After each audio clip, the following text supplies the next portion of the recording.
Hello friends, তো আজকে হচ্ছে শুভ রথযাত্রা। সেই রথযাত্রার দিনকে আজকে আমি পুজোর জন্য কি কি ফুল তুলছি সেটা আমি দেখাচ্ছি। প্রথমেই যেটা ফুলটা তুলছি সেটা হচ্ছে বড় বড় অ্যালামুন্ডা।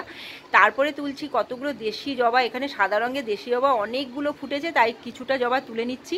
আর এখানে দেখুন ছোট ছোট টগর ফুলগুলো যেগুলো হয়, এগুলো কিন্তু পুজোর জন্য ভীষণ কাজের, তাই জন্য পুজোর জন্য অনেকগুলো তুলে নিয়েছি। আর এখানে আমি তুলে নিচ্ছি কটা সূর্যমুখী ফুল। এই সূর্যমুখী ফুলগুলোকেও সুন্দর করে সাজানো যায় ঠাকুর ঘরে। তারপরে তুললাম কাঞ্চন ফুল। আর এখানে দেখুন নাকচম্পা ফুল প্রচুর ফুটেছে, এগুলো কিন্তু দারুণ লাগে দিতে ঠাকুরকে।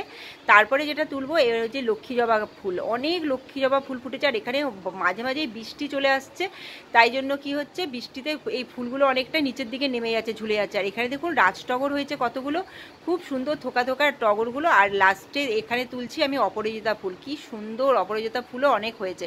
আর শেষে আমি লাস্টে তুলবো কতগুলো দূর্বা। এই দূর্বাগুলো নিয়ে আমি ফুলটা তোলা শেষ করলাম। ভিডিওটা ভালো লাগলে সাবস্ক্রাইব করবেন।